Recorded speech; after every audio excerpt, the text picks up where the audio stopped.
and Chase DeLauter joins us now live on the National Pregame Show. Chase, great to see you. And my goodness, could you have scripted a better opening weekend to your 2026 season? Yeah, I appreciate you guys for having me. I mean, it was a crazy weekend. You know, it was great to get out there in Seattle, getting some cold weather, and kind of play ball with the guys. You know what's crazy is that you debuted in the postseason. Did that help ease the nerves of what you experienced just a couple days ago as we got ready for opening day?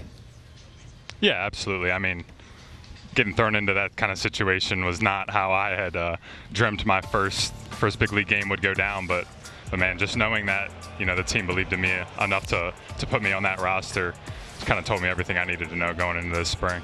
Hey, Chase, it's Harold. Good to talk to you again, man. Good to see you.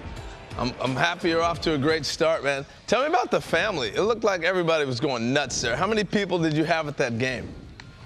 I had around 7 people, you know, dad, mom, stepdad, girlfriend, brother.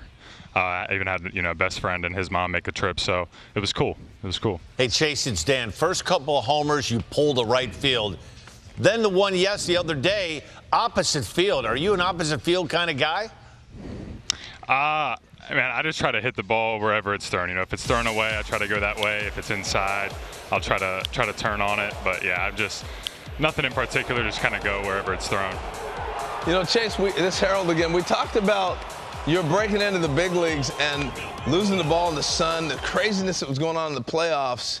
And I loved the story you got a chance to tell us how you reacted to that and were able to come back and some of the questions you were asked. Can you talk about that a little bit? Greg touched on it a little bit about the experience, but going back thinking about being dropped in like that. Yeah, I mean, you know, crazy situation, right? I mean, I will say I didn't feel like I was too nervous for the game or anything like that, or like scared to go out there.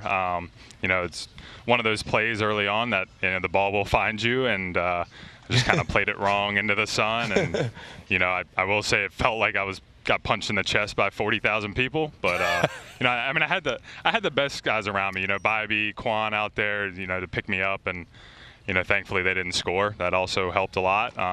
But, yeah, you know, great group of guys around me. I was able to laugh it off, and I think that goes a long way with just coming back and showing up. Yeah, you know, I won't bring that up again. You moved on since then. 3 homers opening day. I already forgot. I forgot that actually happened. You know, we had J.J. Weatherhold on earlier in the show, and anytime we have a player on for the first time on the show, I always like to ask that player who they emulated growing up. And J.J. told us that from a hitting perspective, he emulated Robinson Cano as one of the guys in terms of his swing. So is there a guy that as you were growing up in the game that you just liked the way he hit and you sort of emulated? Yeah, I tried to match, you know, what Bryce Harper did a lot growing up, you know, just watching YouTube videos, kind of trying to mimic his swing. I know mine probably does not look anything like his or a bunch of other guys in the big leagues, but yeah, I would watch YouTube videos of him and try to make the exact same swing in the backyard.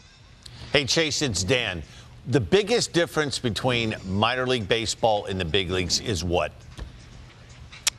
I would say, like, from a pitcher standpoint, just the ability to actually really pitch. You know, everybody's got good stuff, and you know, AA and higher, the stuff's there. But the guys up here, they really know how to use it, and they'll exploit your weaknesses out here, and that's the biggest difference. You know, Chase, there's so many guys now. We were talking about Sal Stewart in the same draft class as you, and you guys are all getting to the big leagues quick, and there's more exposure with the draft on the MLB Network and different things like that. Do you follow your draft class at all? You know, I wouldn't say I necessarily follow or go on the lookout for it, but I mean, I feel for those guys when they're doing well. You know, it's great to see. You know, a lot of the young guys come up.